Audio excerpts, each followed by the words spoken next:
Okay, welcome to the podcast, Motherfuckers from Iceland. Thank you.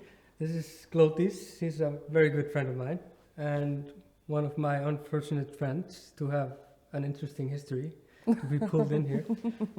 But like I said earlier, it seems all of my friends have quite colorful histories. So That says a lot about you, huh? I can imagine why this happened to me. Never know. I've always been so dull and colorless in my life. Yeah. Yeah.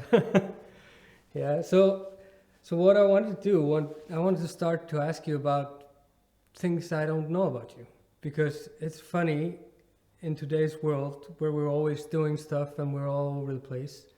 Just having a regular conversation kind of does not happen that often. Mm-hmm. And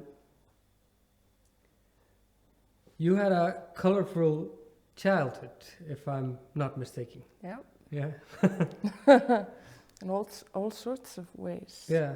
Had a famous mom, a singer in Iceland, Yep. who became a singing star when she was a kid too. 7, I think. Okay. Yeah. That's a healthy start. Yeah, it was. Yeah. Yeah. Yeah. Well, it wasn't what she aspired to be. Okay. There was just a concert on the 17th of June. Which is the Icelandic national holiday. Yeah, and she was a kid, and they invited her from the crowd up on the stage to sing. Okay. She sang a song, got a record deal, had like 3 gold albums. It just spiraled. Okay. So, yeah. So it was a total accident. Yeah. She was not like one of those kids who had pussy parents. No, not at all. That's funny. I think the story was that when she was offered the record deal, she had to fight with her mom for like 2 weeks to say yes. Yeah, okay. Because her mom didn't want her to do that. Okay. So, Which is kind of understandable. yeah. I mean, yeah, I think I wouldn't allow my kid to do that now, knowing what it does to kids. No, I think all that, like, fame is hard to handle when you're adult. But growing up famous is probably fucked up in all kinds of other ways. I think your childhood can't come out well No, with everyone's attention on you. I think it's pretty fucking hard. Mm-hmm. I can imagine. But yeah, are you like, how big is your family? Are you alone or? Whew. From Or my do you have mom one and of dad down, or the family I live with, or What maybe you consider family you raised up with? okay. Then there's my mom and dad. Mm-hmm. I have an older sister who has the same mother as me. She is 6 years older than me. Then I have a younger sister who's my only sibling who has both the same parents. She is born 96, so she is 6 years younger than me. I have 2 like step siblings. Okay. I don't know how you say it. One is 1 year older than me, and then one is born 2000. And then I have 2 younger siblings, both born 2007. One with my mom and one with my dad. Oh, it's funny. It's a typical Icelandic family. Yeah, well, it was just the 3 of us while growing up. Yeah? Me, my older sister, and my younger sister. Okay. After I became like a teenager, things all blew out and I had a lot of siblings. So did you grow up in Reykjavik or? Yeah, I grew up in Breiðholt, Okay. which is a neighborhood in Reykjavik. Yeah. I went to Breiðholt school Okay. until the 9th grade, and then I got sent to a school called Bjarkarhlíð, Okay, which is? which was like a separate school from a school called Réttarholtsskóli for troubled teens. Okay. And now they've changed the school into a center for people who have endured violence. Okay. It's still called Bjarkarhlíð. It's Yeah, just okay. they changed what it does. Okay. And how was that? You probably got to know all the other good. Well, the funny thing was that I got kicked out of school in the 9th grade, Okay. and 2 of my best friends also did. Okay. We all went to the same school, and there was only 3 of us in the 10th grade, just me Okay. and my 2 best friends. Okay, and what did you get kicked out of school for? Well, it was funny. All of 8th grade, I had to sit. There was like there was a principal and then a vice principal, and then there was a guy that handled just like the teenagers. Okay. I had to sit in his office for the whole of 8th grade. No, 9th grade, and just study in there because they couldn't keep me in the class. And they ended up deciding that I needed a better care, and I couldn't sit in his office and try to learn anything. So they sent me to Bjarkarhlíð. Okay. And since it's illegal to kick kids out of school in Iceland, Yeah, because they were like, you have decided that you are going to move schools. So yeah, I guess I decided. Okay. Yeah. So were you in trouble back then already, or? Yeah. Yeah. I was, 9th grade? Yeah, I was in trouble. Yeah. I think my kind of first drug experiences was when I was 13. Yeah. And that kind of gives you a hint of where things were going. Well, yeah. I tried drugs before I tried alcohol. Okay. My first experience with drugs was the summer before 8th grade, so I guess I'm 12, right? Yeah, that was actually the same time. Yeah. Then I was like probably 12 also. my 13th year. It was the summer vacation before I started 8th Yeah, grade, that's right. Exactly. Yeah. And it was funny because like the first time I had like an addict experience, Mm-hmm. not because I loved using it so much. It was more the thinking behind it, you know? They were all smoking and the pipe had gone like a few circles, and I always said, no, I'm not gonna try that. My parent has had bad experience with that, I'm gonna stay away from that. And then when it had gone like 3 circles, I thought to myself, you've been so good at saying no. You deserve one. Just the whole 5 minutes has Yeah. gone by and I've Yeah. been strong. Yeah. And I decided to pat myself on the back and say, you've been good. You deserve one. So that's what I did. Okay. How was it for you? Because I remember the first thing we tried was mushrooms. And it was quite funny actually, because we were partying the day before. I had told my parents I was sleeping somewhere, was not doing that. And we had a party and drank alcohol, and we were so hungover the day after. We were reading a newspaper behind, the local candy store. And there was this newspaper article about mushrooms that was so dangerous. All the kids were eating them, and a picture of the fucking mushroom. And we were like, what the fuck? You can find this? So of course you did. Yeah. So that was the plan for the night. It's funny how that works. Mm-hmm. And then kind of when I tried one thing, everything else was kind of okay, because that was supposed to be so fucking dangerous, and I was fine. Yeah, so everything else was like lower. Kind of opened the door for everything. Yeah. Well, the first thing I tried was hash. Yeah. We didn't have weed in Iceland at that time. I don't know, I liked it. We watched Detroit Rock City like 5 times. Listened to some Led Zeppelin and had a cozy evening. Mm-hmm. And I think I decided at that moment that I would do that again as often as I could. Yeah. Because I loved it. Kind of, was it the escape thing that just... I think at first it was just, I guess it was liberating. Mm-hmm. I didn't have to think about anything. I could just be there with these friends and not even... And it's the funny thing, like with those friends, I say, the guy that I smoked with first became my best friend, but I only met him for the first time the same day. He was new to my school. He moved to Breiðholt from Kópasker, which is a tiny, tiny town in the middle of nowhere. Oh, yeah. And I had a theory that all ugly people came from Kópasker. That was my theory. I used to always say that. I don't know why. Something I thought was funny. And but I noticed this new guy at school. He was sitting with like headphones on, and then we had like CD players, portable CD players. And I saw he had an Ozzy Osbourne CD. right next to it. And Ozzy Osbourne's always been my favorite since I was like 5. I don't know why, but I've always had an obsession with Ozzy Osbourne. So I walked up to him, and to be funny, I said, "Hey, are you from Copaskid?" And he looked at me. I was like, "Yeah. How did you know?" I was like, "Oh, this ain't funny now, is it?" Kind of ruined my joke there. Yeah.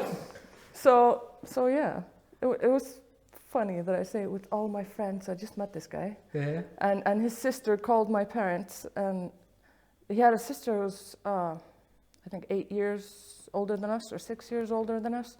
And she called my dad and pretended to be my other friend's mom, so I could stay over, exactly.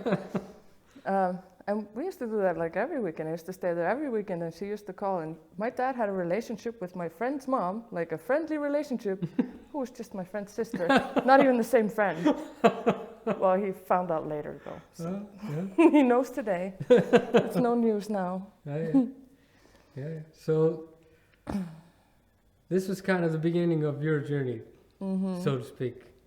And I don't know if you're comfortable speaking about that, but that's kind of the thinking behind this podcast thing is just to, like for me, was just to open myself up, to show, okay, this is my past, this is what I've done, and this is, that was my way to where I am now. Because all you can find on the internet now is like the Instagram photo or the Facebook newsfeed or the front of things, where everything looks shiny and whole and cool. The fancy mask. Yeah. And I think it's a fucking tough place to grow up today and compare yourself to that all day. Because the reality is that you are not going to measure up. No, never. Because that was kind of my experience when I was growing up. I came from like a picture perfect family where everybody did what they were supposed to, and I was trouble and I was getting into trouble, and I just didn't add up to my parents. I was kind of worse than. And I think that was kind of the thing that kind of pushed me in the direction I went, because that came into a hiding game. I was hiding everything I was doing, and I was ashamed for my screw-ups, and kind of escalated from there.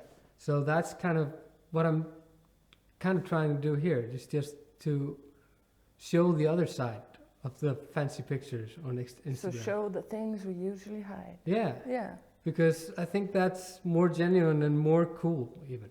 Yeah. Well, from there, I think, from using drugs first, I think, like you said, everything else became, pretty normal. And, when I was a kid, I didn't really grow up normally, since, having a parent that's known, and my dad was a baker, so he was never home. So me and my sisters used to usually take care of ourselves. Yeah. The summers, like in the wintertime, we were at school and stuff. The summers we were going with mom, like playing somewhere out in the country, places kids should and should not be, maybe. So like drinking and all that kind of stuff was just kind of normal. It wasn't something that I was like, whoa, this is so exciting. I'd seen it, So I think that was both like good and bad, because I knew where it could end from the beginning. Also, my sister's father is like a heavy drug user, so I knew like where it would lead me. But the thing is, with me, I just didn't care. I think it's the same with us all, because I remember being fucking 12 years old and watching the Doors movie. Yeah. And I was like, fuck yeah, I'm gonna do that. And be the Lizard King. Did not end up well for that guy. No, it's the same. I always think with like addicts, always talk about Scarface. Yeah. Oh, I want it to be like Scarface. Has nobody ever seen the end of that movie? Really? We kind of neatly just forget about that part. Well, that's not gonna happen to us. Yeah. Funny how that works. So, what do you want to know next? Where did it go from there? Because I remember when when it was starting for me, it was fun, I was free, I was doing something really kind of a break from everything. Yeah. And I felt like, okay, this is the real fucking me. Now I'm being me. Yeah. That was kind of the feeling. Went into a kind of fuck it mode, right? Yeah, definitely. Just gonna have fun and be free. Yeah. And I've always thought and known that the gender thing comes into play in that. Yeah. Because it's not the same going into using being a girl as being a boy. Yeah. It's a really different world, I think. Yeah, well, yes in a way. And no. Yeah. It kind of depends on which side you choose to be, Yeah. or not choose to be, like what side you're put on. Yeah. Well, when I was a teenager, with the starting to smoke hash, I just started to do that every day. Yeah, yeah. It was my thing. Mm-hmm. And my friends even laughed at me when weed came, and I was like, no. Because my ideal way of being was sitting in the corner, half closed eyes, I couldn't think, I couldn't laugh. I was just sitting there, numb, and I loved it. Mm-hmm. That's my ideal way of feeling Mm-hmm. at that time. But it was pretty soon after where I started using just about anything that I could get my hands on. Mm-hmm. Maybe not on a daily basis, but you know, yeah. if somebody offered me something, I didn't say, what does it do? I said, yes, thank you. I'm up for that. Do you have more? Yeah, mostly, yeah. But it didn't really end up that well for me because I kind of moved out of my parents' place when I was about 14, Mm-hmm. 15. And I moved to a friend's house. That friend was, I think, 8 years older than me and had 2 kids. And I used to babysit. Mm-hmm. And of course, I was not clean. Mm-hmm. So it can tell you a little bit how, messed up, what do you call it? You don't have no sense of, responsibility. Because, I didn't really care. It had, at that time, I was still a teenager. Mm-hmm. It had already fucked up with my system. Mm-hmm. So I didn't realize that it was wrong to babysit No, it's while just using. normal. I thought it was fine. Yeah. I thought I did better when I was under the influence. Mm-hmm. And that ended up pretty badly. I ended up overdosing while babysitting those kids.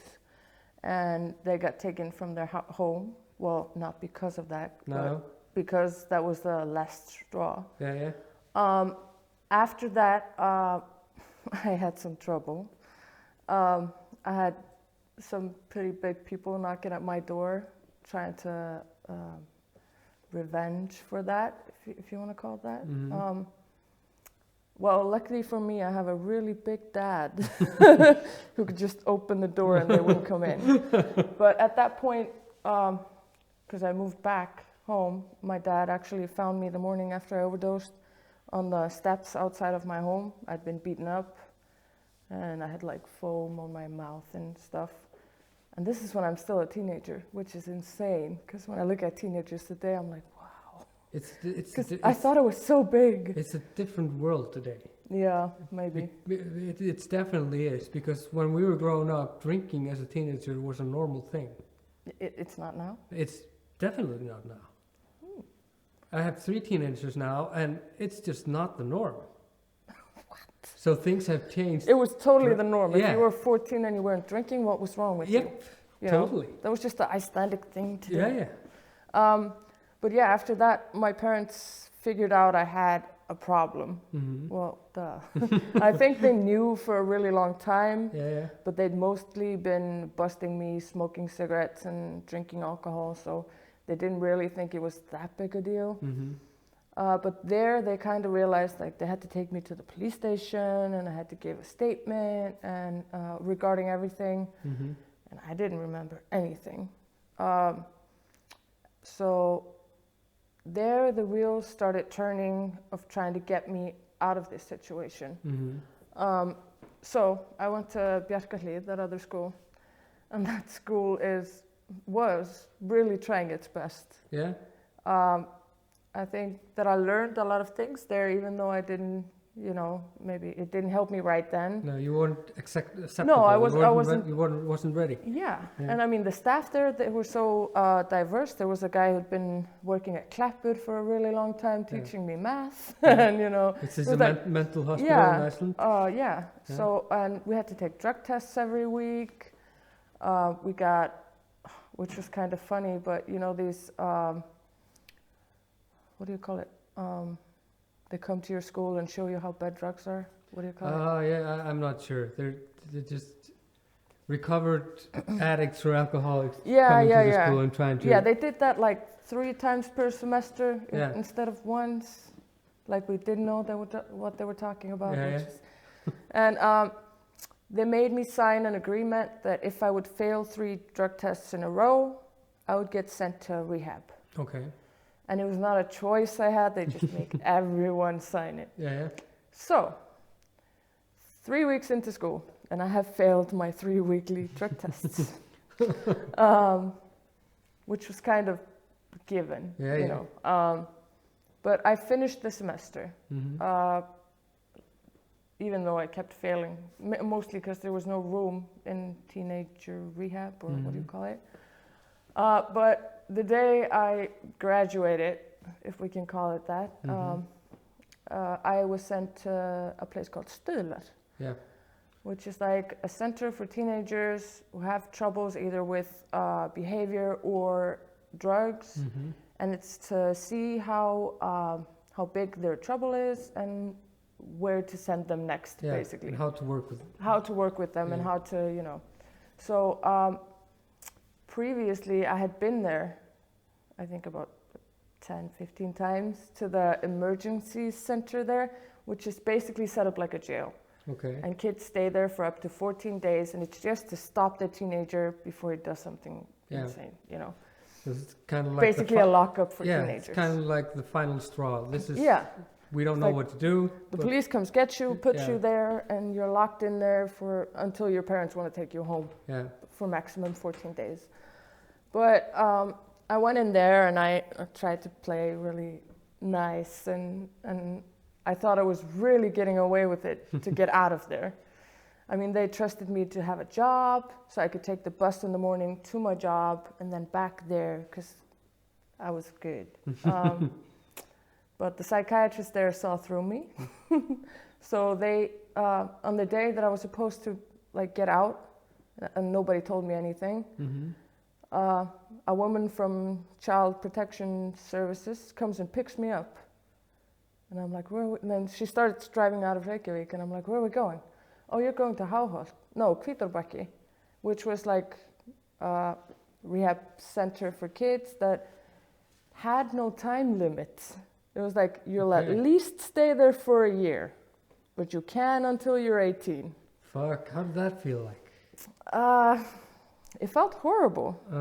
Well, good for me, because, you know, this world in Iceland is kind of small, so you know everyone. So when I went there, I met a few of my friends, and I thought, oh, well, maybe I can do this. But they were really extreme. You can't eat wheat, you can't eat sugar, you can't smoke, you can't have any electronics. It was like, it was weird. Yeah, you could have a TV, but it was already in your room, and you could play DVDs. You could not go online or anything. Amish camp. Yeah, it was horrible. So I had a mission then. I was going to get kicked out of there no matter what I had to do it. So I did everything. I tried to escape, which was hilarious because I didn't know where I was. And I walked in the wrong direction, and I got stranded by a huge river called Hvítá, which you can't really cross. So I just walked up to the next farm, and I knocked on the door. I said, hey, I was trying to escape from there. Can you call them and let them pick me up? It was really embarrassing. But I stirred all kinds of troubles there to try to get kicked out. And one night they called me into a meeting, and they said, okay, you can choose. Either you can behave, or we're going to drive you to Reykjavik right now. And I thought, hey, I can go home. Yeah, just drive me home. I'm going to be trouble anyway. You know. So they start driving to Reykjavik. And they put me in that emergency center at Stuðlar. I got so pissed off. I thought I was going home and it was fine. But from there I was sent to Háholt. Okay. So Child Protection Services picked me up again at Stuðlar and drove me to Háholt. Okay. Which was... That's in Reykjavik, right? No. No, okay. It's in Skagafjörður, near Sauðárkrókur, which is like 3.5, 4 hours from Reykjavik. Yeah, yeah. The other was in Borgarfjörður, which is kind of close. It's like an hour away. But they were like, nope, we're sending you way out in the countryside. So that's like a last resort place. It was kind of built up like a jail. Your room was your bed was bolted to the floor. Your table is bolted to the floor.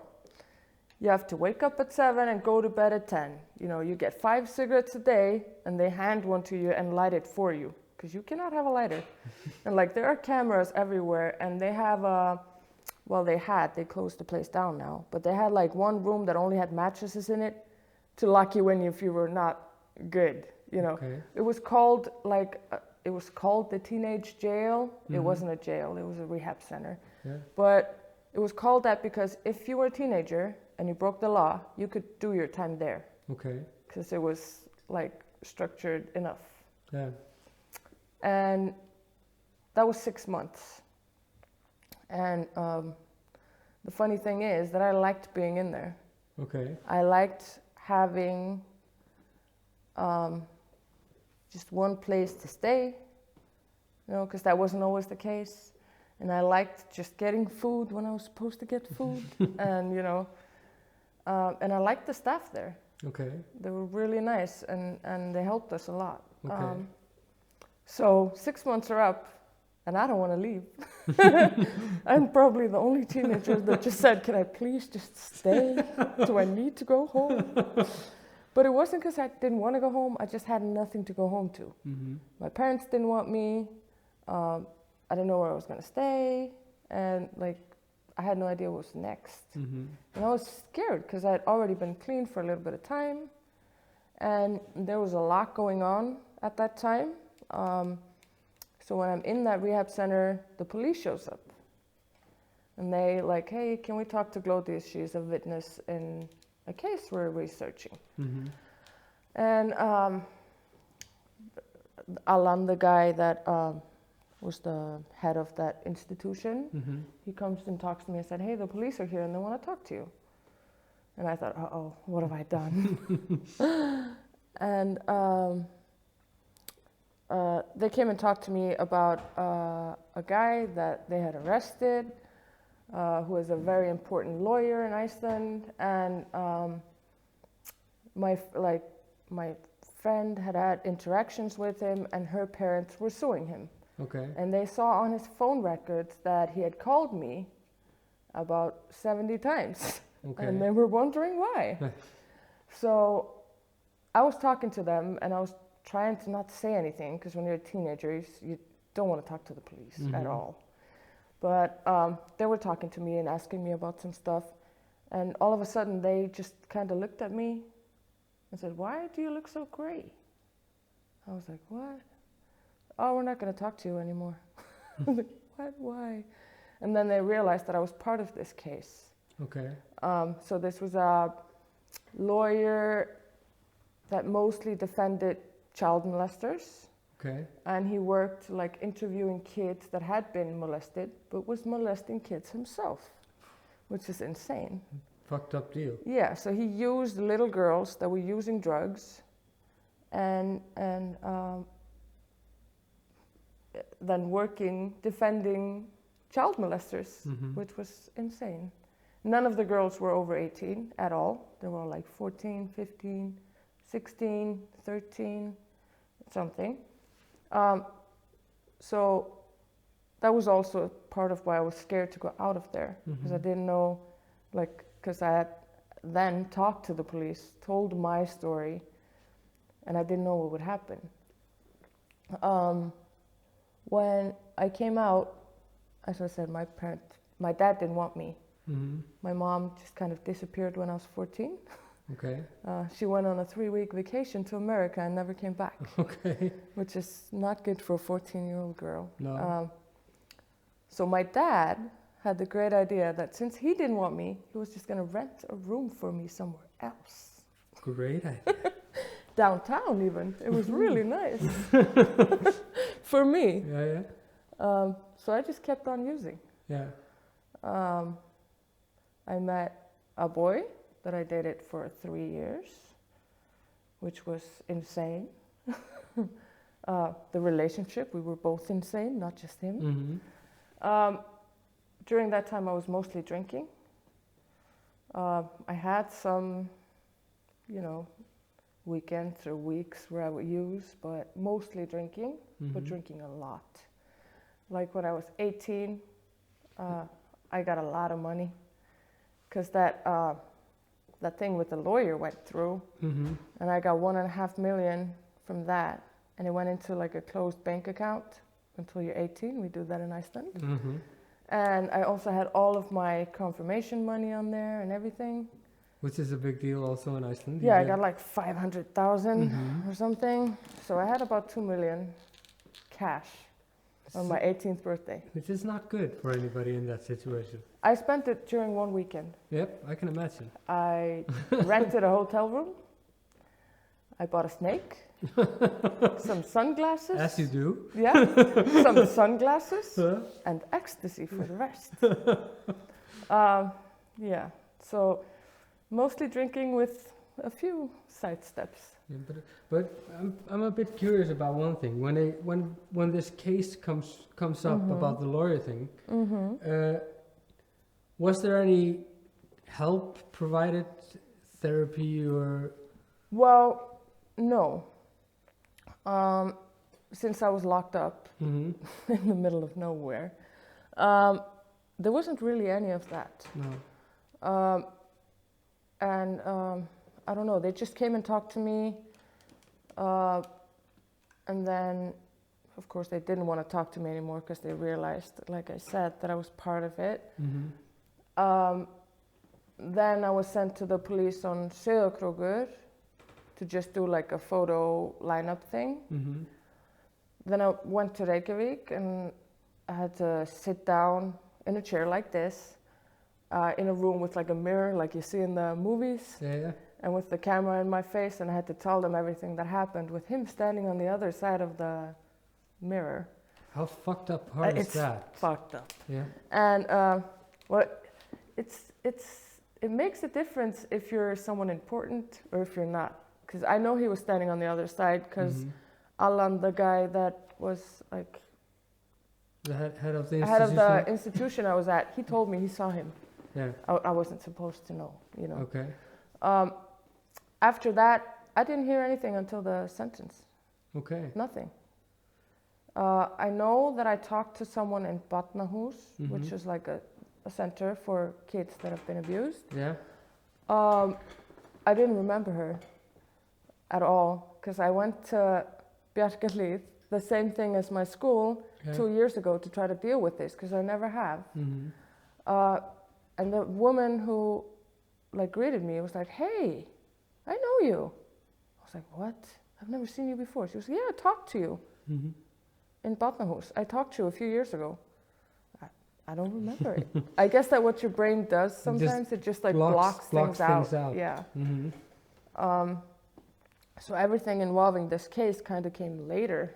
Okay. When it all blew up everywhere. Because I had tried so hard for so many years to tell nobody. Yeah, just forget about it. Yeah, the only person I told was one of my first sponsors. I told her, which is so fucked up. Because I was doing like a amends list. Yeah. And I put him on that. Like I owed him an amends. And she looked at me and said, "Why? Who's that?" And I told her the story, and she looked at me and said, "Why are you going to say sorry to that guy?" I was like, "Because I put him in jail." She was like, "What's wrong with you? He deserves to be there." I was like, "I didn't want to sue him. I don't know, It was the first time I think I ever told anyone, and that was 2009. This case came up like 2006 or something. But yeah, we didn't get any support that I remember. That's something I really hope has changed, because a lot of things have changed in a short time span in Iceland? I think it has. Yeah. I think though that you do need to seek it out. I don't think they offer it to you firsthand. I'm not Okay. sure. Yeah. I've never been offered it, No. so I don't know. But I hope they do that to kids that this happens to. Definitely hope that. I hope so. Yeah, but yeah, you got that settlement money, and you were I balling. had fun. Yeah, and I don't know. It was a crazy 3 years, but nothing really happened other than using drugs and drinking. The beginning of 2009, I broke up with that boyfriend. Well, he broke up with me. And I think it was about 2 or 3 months later, I met a guy that would later become my baby's dad. Mm-hmm. And yeah, that was just the same story. We were just using. Mm-hmm. I went to rehab once. I went to Vogur after a festival called Isnaflug, which is a metal festival in Iceland, and I needed it. And was that just to get time off, or just? No, I had actually decided to go. You I went. got fed up, and I was like, okay, I'm gonna go to rehab. But like any addict was, but I have tickets to go to Isnaflug. So I called them and said, can I come Monday? Mm-hmm. They said yes. Okay. Then I called them again and I tried to cancel it. But then my boyfriend told me, yeah, I have a place in Vogur too on Monday. Okay. We can do this together. And then I was like, oh, okay, I'll go. You know, I went in there and it was funny. I met a mutual friend of ours in there, which was a lot of trouble because I didn't like her and she didn't like me, because that guy I'd been dating before was dating her now. And it was all a big mess. So she lied to the institution, Vogur, that I had a lot of drugs. Okay. So they searched my room and everything went crazy. But like addicts sometimes do, which is stupid, I lied when they were like taking me into rehab. They were asking, what have you been using? And, you know, like trying to see what they should give me for withdrawals. And I just lied. I was like, yeah, I've mostly been drinking a little bit and smoking a little bit of weed, but nothing else. And at that time, my favorite drug was called, I think it's called GHB in English. Okay. We call it smjörsýra in Icelandic, which is usually used as a date rape drug. Yeah, yeah. But it was my thing. It was the best thing I'd ever tried. Because as I said before, my chosen state is to be somewhere unconscious. Just get away from things. I'm not going downtown or anything. I'm just like, you know, I usually say, you know, there's a party and there's always this one person lying in the corner and you don't really know if it's alive. That's me. Every time. So I didn't get anything for my withdrawals. Nothing. But I stayed in there for 9 days. I convinced the staff that I was fine because I had already lied to them I was using a lot less. My boyfriend was giving me half of his withdrawal medicine, so and I had I had scratched my cheeks to it was bloody. I had like bandages here because I couldn't get anything for the withdrawals. And I walked out on day 9. Well, with permission, like they graduated me. And my dad picked me up and he was like, okay, you're gonna do this now. And I said, yeah, I'm gonna do this now. And this was July 2009, I think, yeah. And he drove me home. I lived with 3 of my friends. I lived on a mattress behind the kitchen table. And 2 of my friends lived in the, like each had a couch in the living room, and then one guy had his bedroom, of course. And when I got home, they were waiting with like hash in a like, what do you call it, a bottle pipe? Plastic bottle. Yeah, plastic Pipe bottle kind pipe kind of thing. And they said, welcome home from rehab. And I was like, yes, Thank you. they understand me. True friends. Yeah. Yeah. So I was clean for about 30 minutes Mhm. after I got out of rehab. And that's just me. That's how I've always been. Mhm. After that, I used for a few months. I used until November 2009. And then something broke. I don't know what happened. There was a kind of an awkward night where I was going through withdrawals and I just wanted anything. And I'd been crying and crying because I needed something and we didn't have anything. Mhm. And I had my boyfriend and then the ex-boyfriend I was with for 3 years standing over me, trying to help me. And I was just freaking out. I lived in a basement room in Outbad. I hadn't gone out for a while and I was selling drugs out the window to try to support myself. And it was horrible. And I kind of hit some kind of a bottom there when I was just crying because I couldn't breathe because I needed something. It was insane. And I was, 19? Mhm. You know, I was 19 and I was there. It's crazy. It's insane. Mhm. The person that just wanted to smoke a little hash. It was gonna be fine. Yeah. I was just listening to Led Zeppelin and Deep Purple and some old school rock and smoking some hash. It was fine. But I was there. But I knew how to get clean because I've tried before. And I got clean. Mhm. And I stayed clean for over 2 years. And in that time I had a kid, Yeah. I got engaged, I got an apartment, Mhm. and I was doing kind of good. Yeah. I remember that Yeah. time. That was the time I met you first, I think. Yeah. During that time. And it was, I did good for a while. Yeah. And I had my kid. I think it kind of helped that when I was 3 months clean, I found out I was 3 months pregnant. Okay. I didn't know that before that. It was just, A lucky coincidence. Yeah, I got so scared that I'd been using smyrsyra or GHB while pregnant that I freaked out. And then I realized I got pregnant the day I got clean. So it was a good coincidence. Mhm. I had the baby and he was perfect and everything. But when he was 1.5, I was so normal. Mhm. You know, it was fine.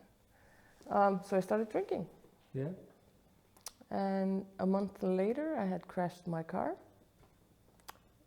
His dad was trying to take him away from me, which was totally the right thing to do. Mhm. I'm not gonna lie.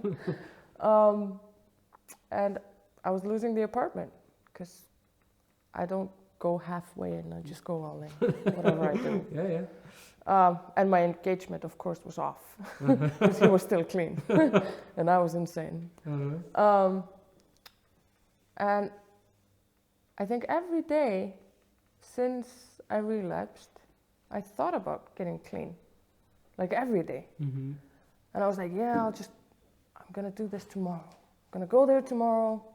I'll do it tomorrow. It's gonna be fine. Yeah. You've all been And I there. never did. Mhm. Well, I did. I went to, got clean for a week, 2 weeks, 3 weeks, but it never stuck, really. So I was using until 2014, when I got clean again, on January the 1st. January the 1st. Well, I got clean in November, Okay. but I had already met my current husband then, and I was at his parents' for New Year's for the first time, and I didn't want to tell them I was clean because I didn't want to tell them my story, and I thought it was awkward. And they offered me a glass of champagne at midnight, and I just kind of, sure, and I drank it. So I had to recount from January 1st because of one fucking glass of champagne, which annoys me still today. That says more about me than anything else, I think. Yeah, totally. But it was then that case came up again that you wanted to talk about. don't remember when it was. It was 2017? Yeah, I think so. Yeah, I think you're right. I got sent a message on Facebook from my friend, the friend that was suing him the first time, Okay. which was actually my cousin. Okay. Or like, we're related, but she's not like really close. But No. yeah. And she sent me an article, and I looked at it. It was from MBL, which is like the morning newspaper, Mm-hmm. and it said like a lawyer gets what do you call it? Like a scrub record or something like that. Yeah. Exonerated. Yeah. Yeah. And his record got wiped and everything. Mm-hmm. So it's the same guy that my friend sued and my parents then sued, or my dad actually. Which in Iceland means that he could start working as a lawyer again. Yeah, and he still has his license. Yeah. He got his license back because Yeah. he didn't have a record anymore. So currently he is a lawyer. Yeah. Right Which now. is fucked up. Which is insane. Mm-hmm. But I saw this article and it was funny. I was standing in the kitchen of my in-laws and I was reading it and I couldn't believe it. I was like, what? And I sent it to my dad. Mm-hmm. And he got really pissed off. I could imagine. Yeah. And my mother-in-law looked at me and said, why is your face so white? What's happening? And I showed her and I said, I was a part of this case. Mm-hmm. And I had never told anyone except for that one sponsor. Like my husband didn't know. He had no idea. And, you know, I wasn't going to do anything about it at all. I was like, what can I do? Mm-hmm. I'm a nobody. I'm Yeah, an yeah. ex-drug user. What am I going to do about this? You know? And then I was on Facebook. And I saw a girl that I didn't know posted this as one of his victims. Like, and said, like, how can you do this to us? Blah, blah, blah, something. And I just wrote a comment on it. I said, whatever you want to do, I'm here for you. From one of the others or something. Mm-hmm. I said something like that. Okay. Like one of the other girls. And this blew up. Yeah, this became a This big post, fucking deal. like this post on Facebook was on every news channel, everywhere. So there, without even, like I wasn't even trying to step up and do anything, Mm-hmm. it was everywhere. I went to work the day after and I had newspapers calling me every 2 minutes. And I'm working at a hair salon and they gossip a lot at hair salons.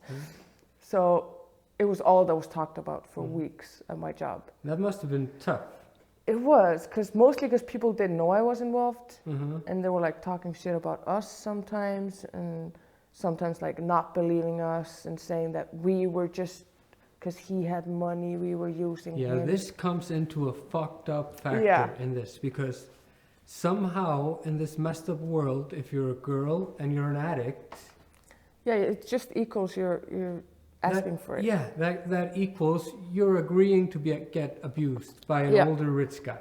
Which is insane. It's the most fucked up We have a thing recent case that people are saying that about. It's the most fucked up thing in the Yeah. world.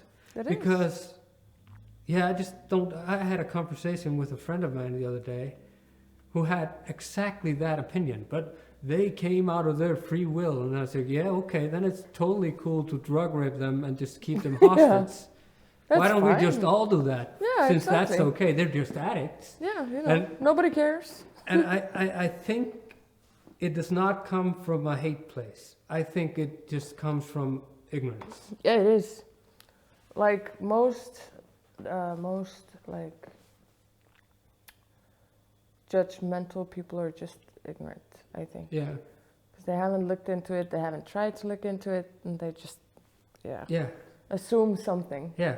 And it's easier to just look at it, okay, this was a business agreement, and then you really don't have to look at the really fucked up, ugly side Yeah. of it. And it's easier to do that. And the thing with this case in particular Yeah. is that nobody knew it was a business agreement Mm-hmm. until afterwards. Mm-hmm. Like he used gifts and stuff to make up for what he did, not like trying to lure you Yeah. in or whatever. Not that that matters in No, any way. but I- he did that to some of us. Yeah. There's another girl who sued him 2017 when our case blew up. And she was with us in that campaign. And she sued him, and they had evidence. They had phone records where he was calling her. They had, like his computers had a lot of child pornography that he had taken, you know, pictures that he had taken. And he held her in a basement for, I think, 24 hours and abused her. And the police didn't even want to look at it. They said it was so old that she couldn't really do anything about it now. Yeah. And it has, what do you call it?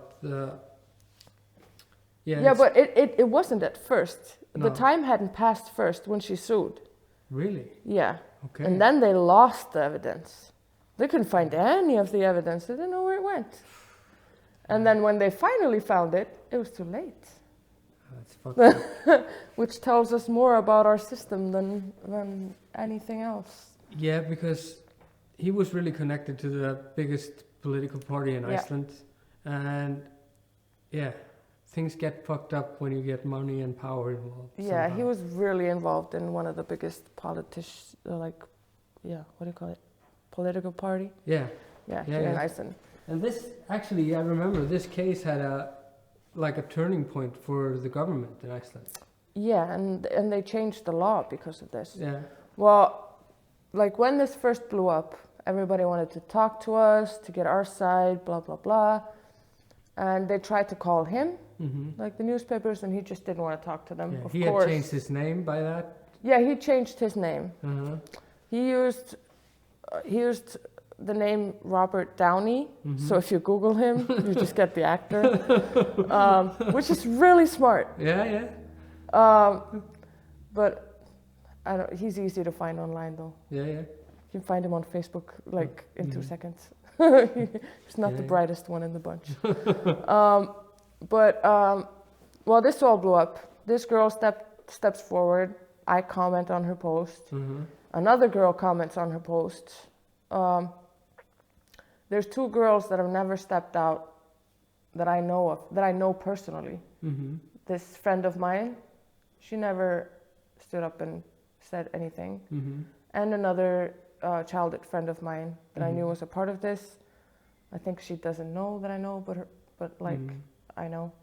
But I think it's important just to say that standing up and doing something about it is really fucking brave. Yeah, and it pays. It pays too. It's just really fucking brave to do so, because like you were talking about, maybe other girls had not ever looked at this. They just try to forget it, make like it did never happen. And blame themselves like I did.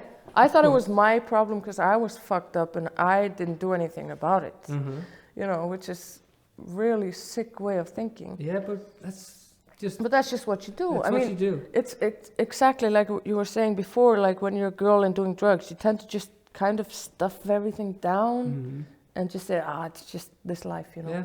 It's just what happens. Shit happens. Yeah, it's just what happens, a part of it. Yeah. You know, that's just what you think. Yeah. But as I said, this blew up, and there was 4 of us, 1 that had never sued, 3 of us that he was judged for, and 2 of the girls that he was judged for never came forward.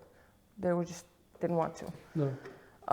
We talked to one of them, my cousin. We talked to her and told her that we understand she doesn't want to do anything, but if she would, we would be behind her all the way and everything, because she was the one he had abused the most times, which was I think 18 times, if I remember correctly. It was 15 or 18, I don't remember. But yeah, one of the girl's father was a pretty known actor here in Iceland, which helped us a lot because news seems to listen more to men than us. Yeah, and just celebrities. And celebrities. I mean, he gains more attention. Yeah. And he was kind of the driving force behind us. He was like telling us, you go and tell your story, and I'm with you, and his wife also. And they were like with us every step of the way. As I said, we were in every newspaper. Even newspapers from Denmark and Sweden came to Iceland to talk to us. We led the slut walk druslugangan in Icelandic. Mm-hmm. And that was actually funny because I really don't like attention. I really don't. So when the newspapers were calling, I never gave an interview. Okay. I was just like, no, just ask my dad. I don't know, you know. And also all of my family didn't want me to talk about it. They were like, no, nobody needs to know it was you. Stay out of this. Don't do it. You don't need that kind of attention. I think mostly because they're burnt from my mom. You know, everybody was talking shit about her in the newspapers and they didn't really want it to happen to me. Yeah. So I don't blame them for it. Came from a place. Came from a good place, Yeah. you know. Even though it wasn't the right thing to do, I just told them, sorry, I'm going to do me. And, you know, you're going to have to deal with it. But I kind of stayed away from doing interviews unless it was all of us together. So they all did like a separate big interview in the newspaper and I just kind of like, no, I don't want to. Mostly because half of the stuff I don't even remember. And we did that slut walk thing and we were supposed to have a speech. I didn't want to do that speech. So I helped them make the speech and I took them, I was with them when they rehearsed the speech and I like was recording it so we could listen to it again to see if there's anything we wanted to add and stuff. And then on midnight, the day before the slut walk, I was talking to my friend and I was telling her that I wasn't going to do it and that I already backed out of it and I didn't want to be up on stage in front of thousands of people telling them this, you know. And she was like, you're going to regret it. You're going to regret it forever if you don't.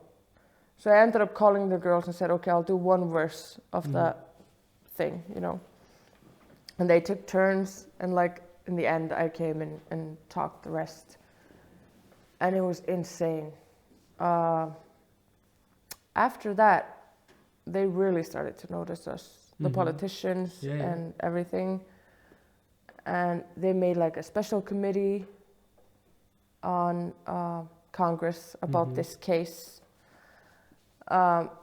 which was an Icelandic, like, it's called stjórnskipunar og eftirlitsnefnd. I don't know. I don't even know how to say that in English. Kind of how just a committee to police what the government is doing, because there was a lot of fussy things going around that case because of the connections.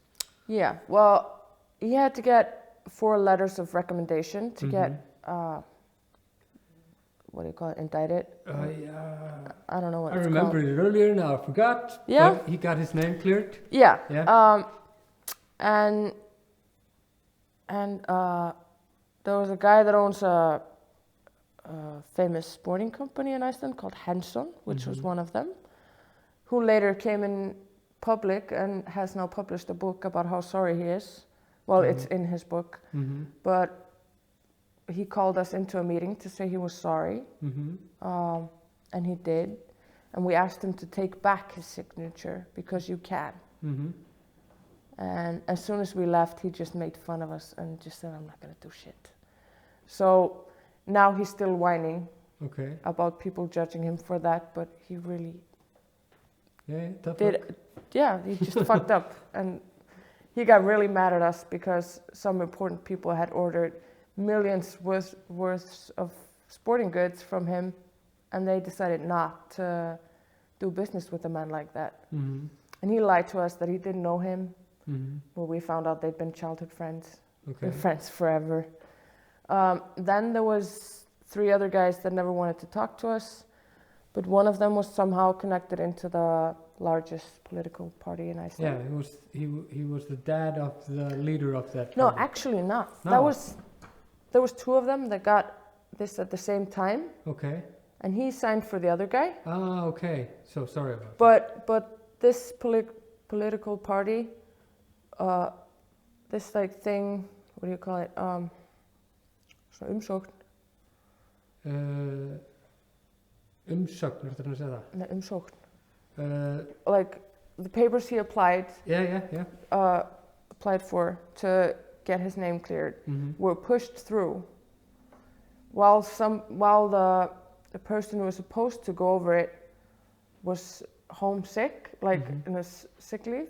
Yeah, so the government And- official who was supposed to go over the case, He was sick. homesick one day, and it got pushed through while that was And the happening. main guy in the political party pushed it through without nobody looking at it. Okay. And the president signed it, and he didn't know what he was signing at all. It just had like a case number and sign here. Yeah. So we went to a meeting with that committee on Congress, and we didn't all want to talk to them, so we asked Bergur, the dad I was talking about before, to talk for us, because he's good at it, he's used to it, and they'd probably listen to a man, which is insane. And they changed the law eventually. So because we stood up and did something, you cannot get your name cleared in Iceland anymore. Okay. They've taken that out of the law. Okay. Which is good. Yeah. Because you definitely want, because it gets a little hairy there, because we definitely want people to get a second chance in the community in Iceland when they fuck up. But when you're a person that can be able to work with kids... Yeah, I think they put in a clause about that. Yeah, that changes the whole situation. If you have an important job like that, and the nature of your crimes. I mean, you can get your name cleared for a DUI, but not for molesting kids. Yeah. You know? So they changed everything about that. So something good came out of it.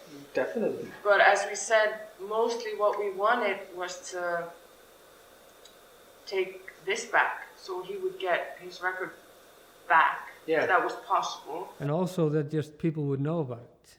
Yeah. Know who and it raise was. Awareness about it. Because they made a TV show about him while the case was going on. There was an Icelandic show called Compass. And they followed him around and told our stories, and everything was really good. But the next episode after that was about a guy who owned a rehab center and was molesting people there, so it kind of took all their attention away and nobody knew who this guy was. So we kind of wanted to raise awareness because we knew there were others. We knew. And when I went to Bjarkarhlíð later to deal with this, I was told that there were at least 4 or 5 clients that had been molested by him there. She couldn't tell me the names or anything, so I couldn't reach out. But she said, keep doing what you're doing because they're all thinking about talking to you guys. So that's what we were trying to do. We were trying to be there for other girls who had been through the same. And you definitely did that because this kind of changed the landscape in how we look at things here. Yeah. It really did. And it raised awareness, and it's okay to come forward. Stuff happens like that. Yeah. And I think that's truly important and remarkable of you guys to do that. Yeah, I think since we did that, we've seen a lot more stories come out. Yeah, definitely. So I think girls are finding it easier to step up and just tell their story. Yeah. I think. Yeah. And this is definitely super important, just because of the reason we just talked about earlier, that if you're a drug addict, it's kind of okay, which is a fucked up state of mind to look at things. I think that's because people who have never been in that situation, don't know anyone in that situation, don't really see us as people. Yeah, it's easy to judge a And world. that's why the papers asked us, do you want to be anonymous? We said no. They said, why? I said, because we're not case numbers. We want to be seen that we're real persons and we're not just someone you don't know who is. Because it makes it all more real if you see the face. Yeah. You know. But we got, one day I was at my job and my phone rang and I was like, what number is this? And I answered it and it said, hey. I said, hey, this is Glódís, the president of Iceland. Okay. What? I was wondering if we could ask your girl to come to Bessastaðir for some pancakes. Why does he want to have us over? So he invited us over to say he was sorry. And I think he was the only person who was sincere in apologizing. Yeah. It was hard for him. He even had, one of the girls lives in America, he had her on Skype because he didn't want to do it without her. Okay. And I have never blamed him for signing it. No. He didn't know. No, this is kind of just the procedure. This gets okayed in government and sent up to him, and he has to sign it. And that's just how the way works. But I thought it was nice of him to actually Definitely. take his time and talk to us. Definitely. Like, we hung out there for like an hour and just talking about our stories, and he told us some stories about him, and it was nice. He was the only person that ever said I'm sorry for anything regarding this case. Which is unbelievable. Which is insane. But also, it kind of shows you when a person does that and he's sincere, it's really obvious. Yeah. When somebody does that for some other reasons, you can totally see through it. Yeah, because we walked into Bessastad thinking, that bastard. Yeah. You know, and we walked out and we were like, oh, I like this guy. You know, because it was sincere. When we walked into Henson to talk to that guy, we walked in and thought, oh, I don't like him. And we walked out, I still don't like him. You know, because you could see it was fake. You know, and the thing with when the president called us, he didn't notify any papers. There was no one looking. That's what we liked. It was a personal thing. Yeah, it's a cool thing. We actually took a picture though with him afterwards. Yeah. Because we wanted to tell everybody what he did. Yeah. And we did. But the newspapers tried to call him. He just confirmed it, but said he didn't want to talk about it. He's just like that he was standing behind us. Anything we wanted to do, he would support us. And, you know, that was, it meant a lot. But then we got offered to lead the, what's it called?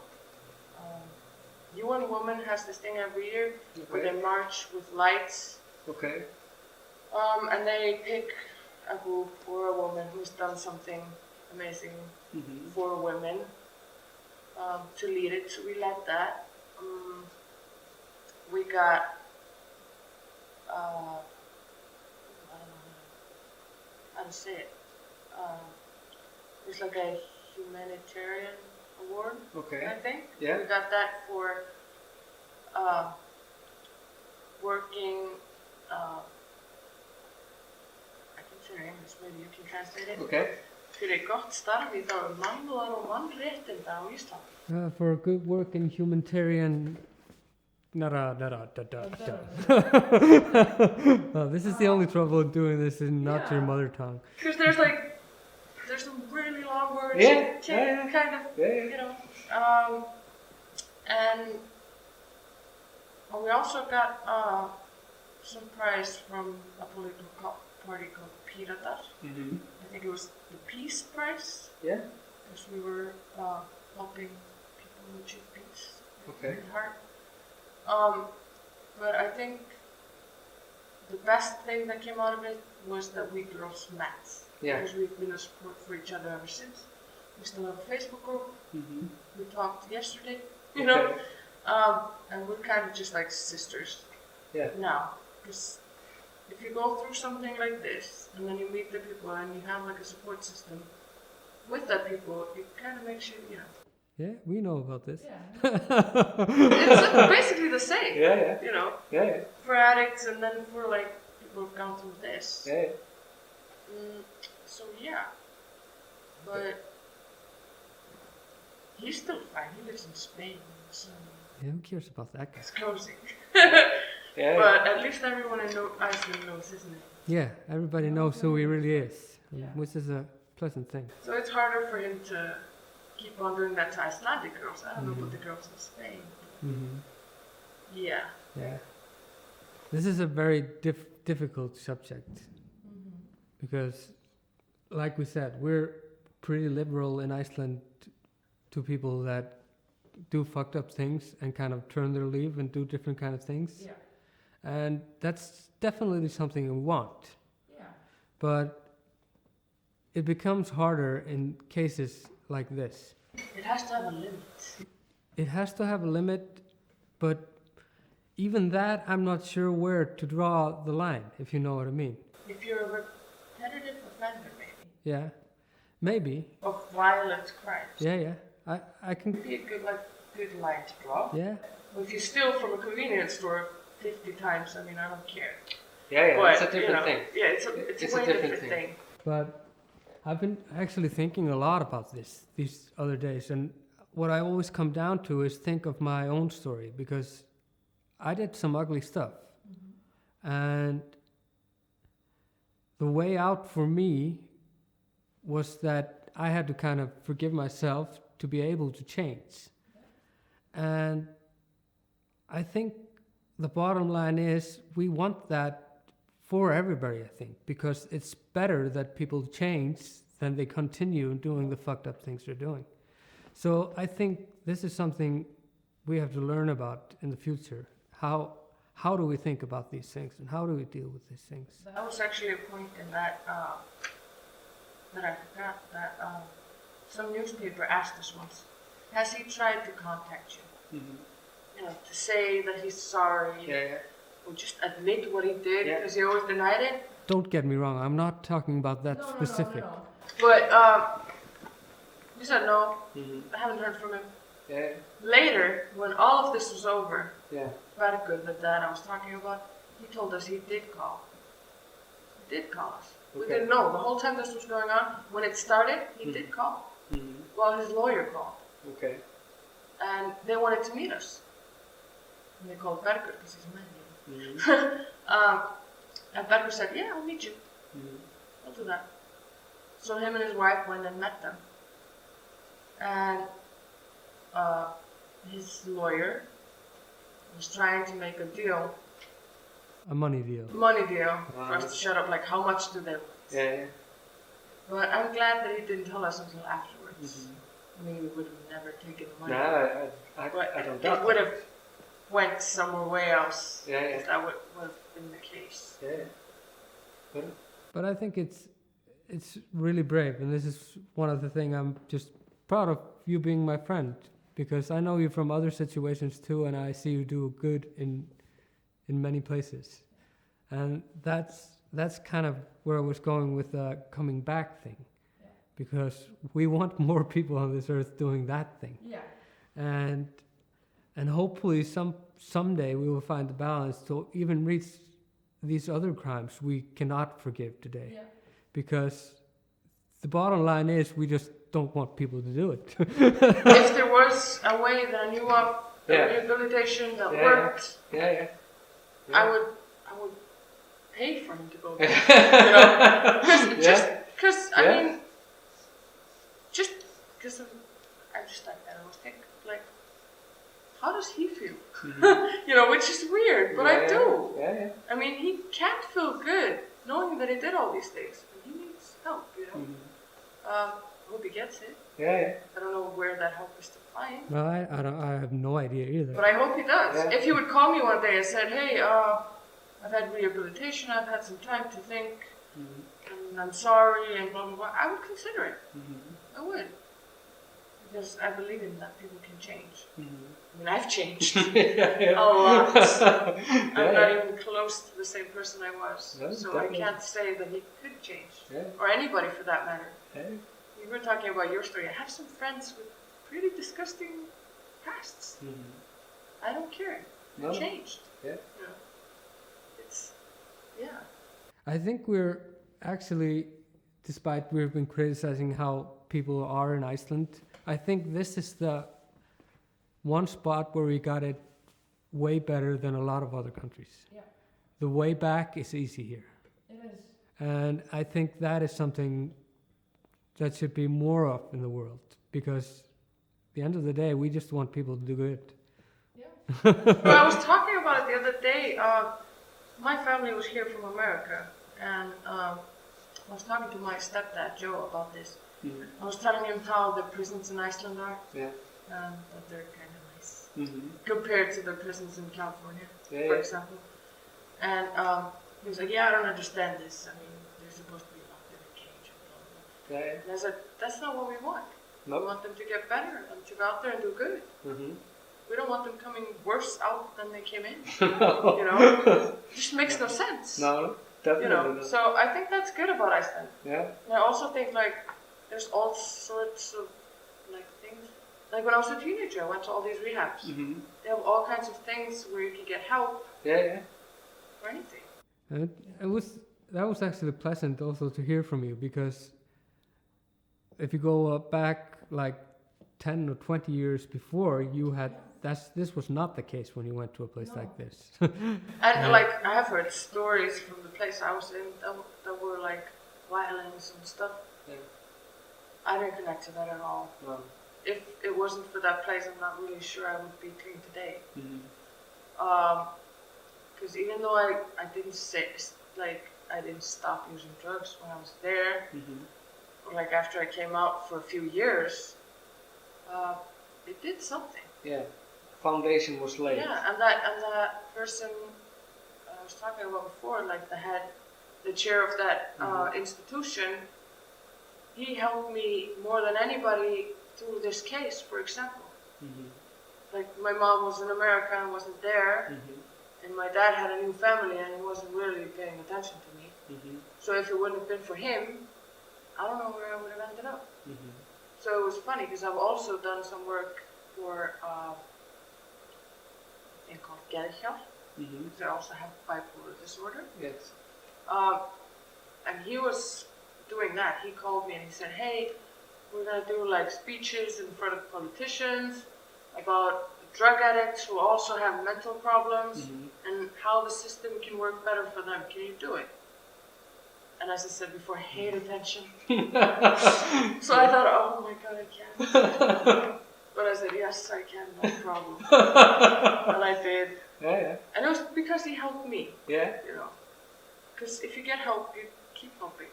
You know, That's how it works. all kinds of programs use that.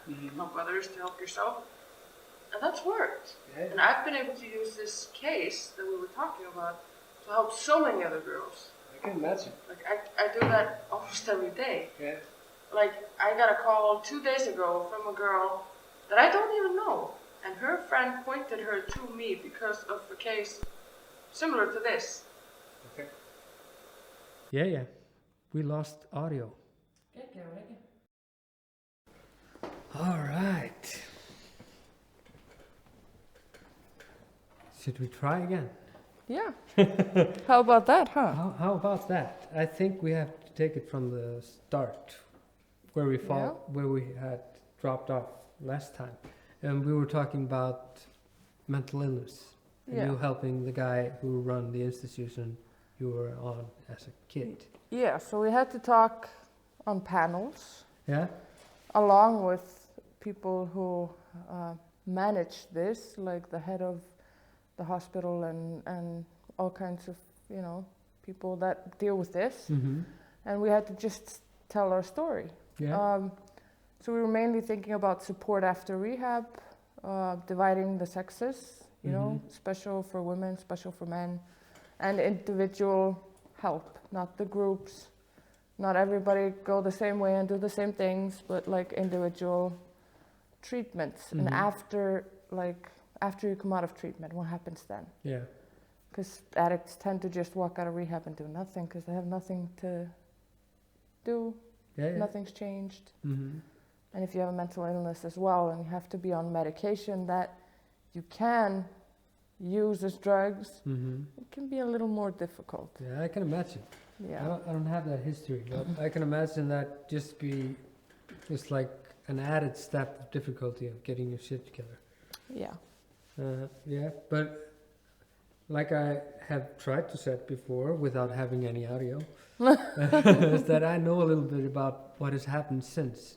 And I know they have places exactly like that right now where you get treatment and it's both a walk-in thing where you come during the day and also which you can just live it if you need that.